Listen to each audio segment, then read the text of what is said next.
start to make a book note with the English version of book today. Okay, so I can start now. Step 2. Beware the inflaming factors.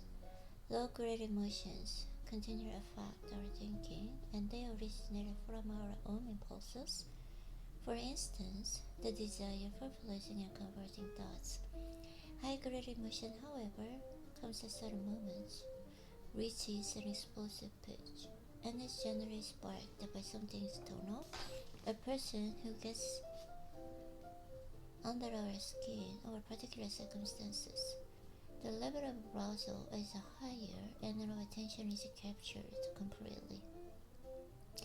The more we think about the emotion, the stronger it gets, which makes us focus even more on it, and so on and so forth. Our minds turn into the emotion, and everything reminds us of our anger or excitement. We become reactive because we are unable to bear the tension this brings. High-grade emotion usually culminates in some rash action with disastrous consequences. In the middle of such an attack, we feel possessed, as if a second of self has taken over. Okay, it is best to be aware of these factors so that you can stop the mind from tunneling and prevent the religion action that you will always come to regret. You should also be aware of high-grade irrationality in others to either get out of the way or help bring them back to reality. Trigger points from early childhood. In early childhood, we are at our most sensitive and vulnerable. Our relationship to our parents had a much greater impact on us the further back in time ago. The same could be said for any early power experience. These vulnerabilities and wounds remain buried deep within our minds.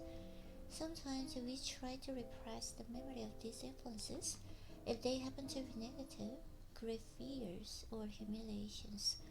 Sometimes, however, they are associated with positive emotion, experiences of love and attention that we continually want to relieve. Later in life, a personal event will trigger a memory of this positive or negative experience, and with a release of powerful chemicals or hormones associated with the memory. Take, for example, a young man who had a distant, narcissistic mother. As an infant or child, he experienced her coldness as abandonment, and to be abandoned must mean he was somehow unworthy of her love. Or similarly, a new sibling on the scene caused his mother to give him much less attention, which he equally experienced as abandonment.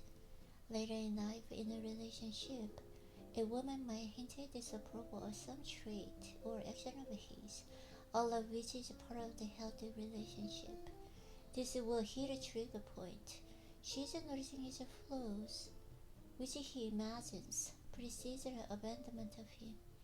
He feels a powerful rush of emotion, a sense of imminent betrayal. He doesn't see the source of this. It is beyond his control. He overreacts, accuses, withdraws, all of which leads to the very thing he feared, abandonment. His reaction was some reflection in his mind and not to the reality. His reaction was to some reflection in his mind, not to the reality. This is the height of irrationality. The way to recognize this in yourself and in others is by noticing behavior that is suddenly childish in its intensity and seemingly out of character. This could center on any key emotion. It could be fear of losing control or failure. In this case, we react by withdrawing from the situation and the presence of others, like a child curling up into a ball. A sudden illness brought on by the intense fear will conveniently cause us to have to leave the scene. It could be love, desperately searching to recreate a close parental or civil relationship in the present, triggered by someone who vaguely reminds us of the lost paradise.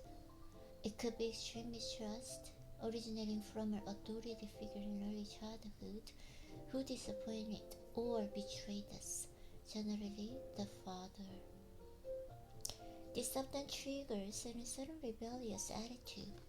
The great danger here is that in misreading the present and reacting to something in the past, we create conflicts, disappointments, and mistrust that only strengthen the wound. In some ways, we are programmed to repeat the early experience in the present. Our only defense is awareness as it is happening. We can recognize a trigger point by the experience of emotions that are unusually primal or uncontrollable than normal. They trigger tears, deep depression, or excessive hope. People under the spell of these emotions will often have a very different tone of voice and body language, as if they were physically reliving a moment from early life. In the midst of such an attack, we must struggle to detach ourselves and contemplate the possible source, the wound in early childhood, and the patterns it has locked us into. This deep understanding of ourselves and vulnerabilities is a key step toward becoming rational. Sudden gains or losses, sudden success or winnings can be very dangerous. Neurologically, chemicals are released in the brain that give a powerful jolt of arousal and energy, leading to the desire to repeat this experience. It can be the start of any kind of addiction and manic behavior. Also, when gains come quickly, we tend to lose sight of the basic wisdom that true success, to really last, must come through hard work. We acquire a feeling of grandiosity. We become especially resistant to anyone who tries to warn us. They don't understand. We tell ourselves, because this cannot be sustained, we experience an inevitable fall, which is ultimately painful, leading to the depression part of the cycle. Although gamblers are the most prone to this, it equally applies to the business people dealing bubbles and to people who gain sudden attention from the public.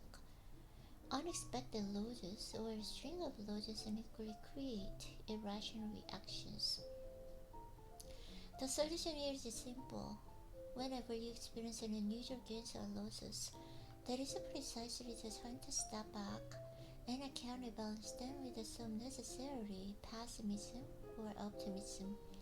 Be actually aware of sudden success and attention.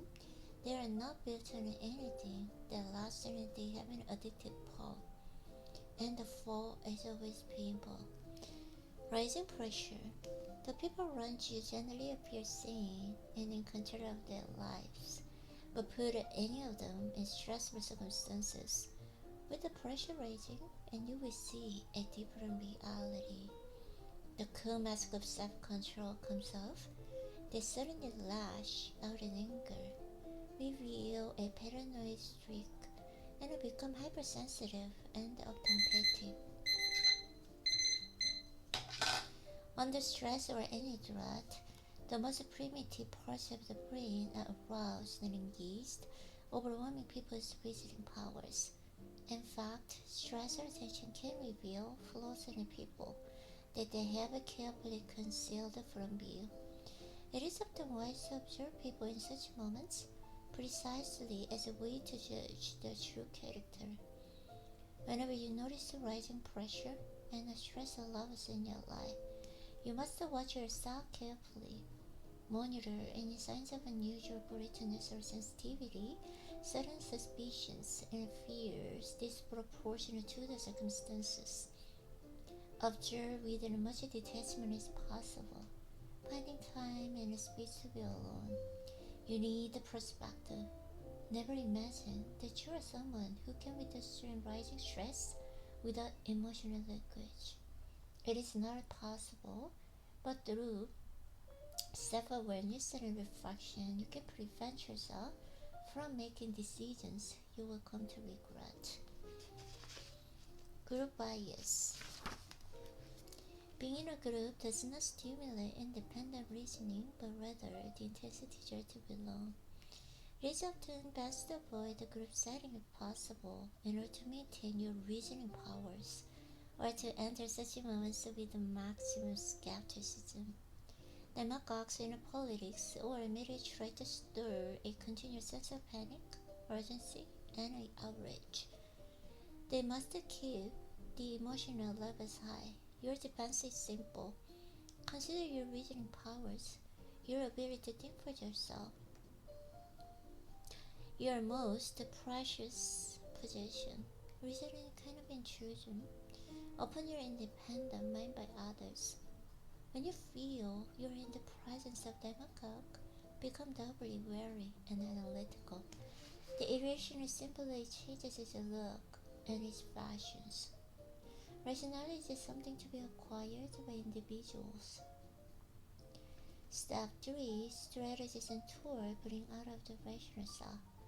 First and foremost, I suggest that through history and all causes of people of high rationality, the types who have made progress possible. Warren Buffett, to name but a few.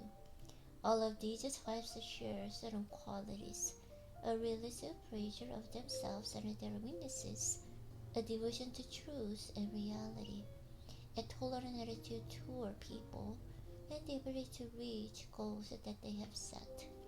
The second factor is that almost all of us, at some point in our lives, have experienced moments of a greater rationality. This often comes with what we shall call the maker's mindset. We have the project to get done, perhaps with a deadline. The only emotion we can afford is excitement and energy. Other emotions simply makes it impossible to concentrate. Because we have to get results, we become exceptionally practical. We focus on the work, our mind calm, our ego not intruding. If people try to interrupt or infect us with emotion, we resent it. These moments, as fleeting as few weeks or hours, reveal the rational self that is willing to come out. It just requires some awareness and some practice. Know yourself totally. The emotional self thrives on ignorance. The moment you're aware of how it operates and dominates you is the moment it loses its hold on you and can be tamed. Therefore, your first step toward direction is always inward. You want to catch the emotional self in action. For this purpose, you must reflect on how you operate under stress. What particular weaknesses come out in such moments? The desire to please, to bully, or to control? Deep levels of mistrust. Look at your decisions, especially those that have been ineffective. Can you see a pattern, an underlying insecurity that impacts them? Examine your strengths that makes you different from other people. This will help you decide upon goals that match you with your long-term interests and that are aligned with your skills. By knowing and valuing what marks you as different, you will also be able to resist and pull off the group bias and effect. Examine your emotions to their roots. If you're angry, let the feelings settle from within and think about it. Was it triggered by something similarly triggered pity? That is a sure sign that something or someone else is behind it. Perhaps a more uncomfortable emotion that is at the source, such as envy or paranoia. You need to look at this square in the eye, dig below any trigger points to see where they started. For these purposes, it might be wise to use a journal in which you record your self-assessments with resolute subjectivity. Your greatest standard here is a year ago, and how it makes you unconsciously maintain illusions about yourself. These may be comforting in the moment, but in the long run, they make you defensive and unable to learn or progress. Find a neutral position from which you can observe your actions with a bit of detachment and even humor. Soon all of this will become second nature, and when the emotional self suddenly rears its head in some situation, you will see it as it happens and be able to step back and find a neutral position, increasing your reaction time. This power comes through practice and repetition. When some event or interaction requires a response, you must train yourself to step back. This could mean physically removing yourself in a place where you can be alone and not feel any pressure to respond.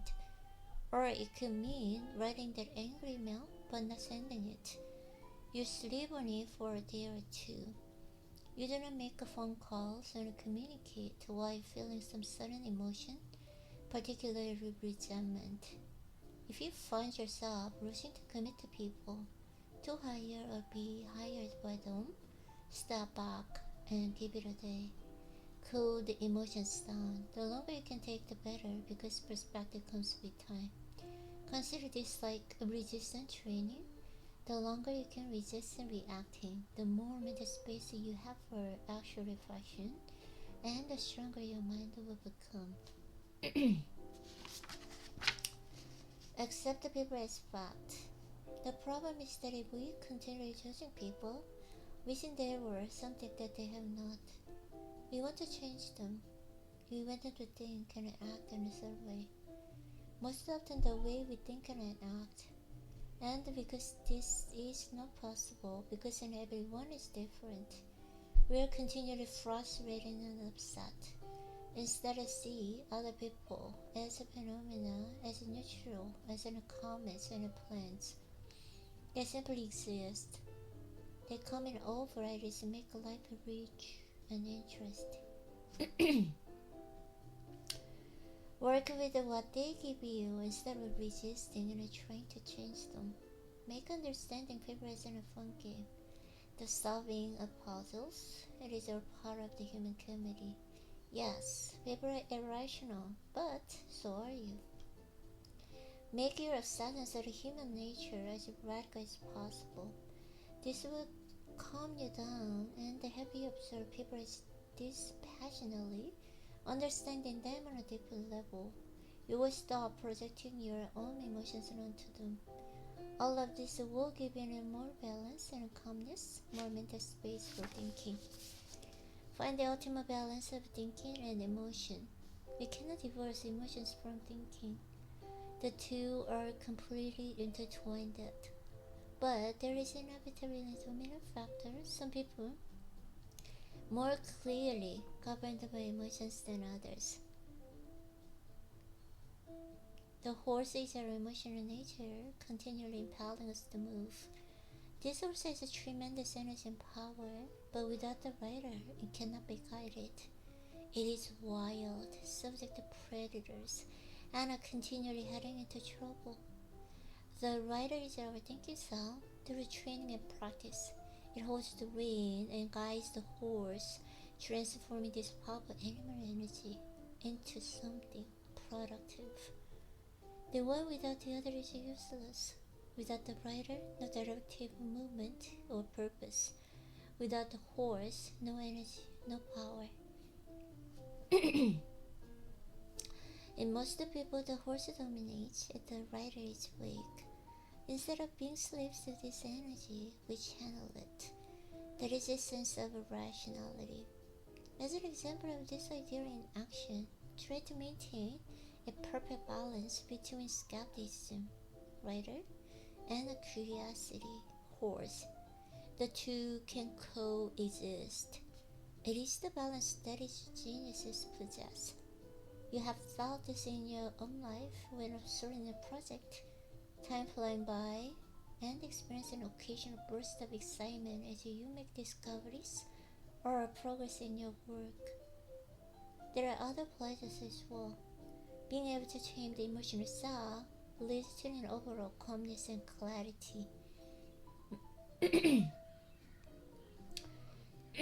In this state of mind, you are less consumed by petty conflicts and considerations. Your actions are more effective, which also leads to less turmoil. You have the immense satisfaction of mastering yourself in a deep way. You have more mental space to be creative. You feel more in control.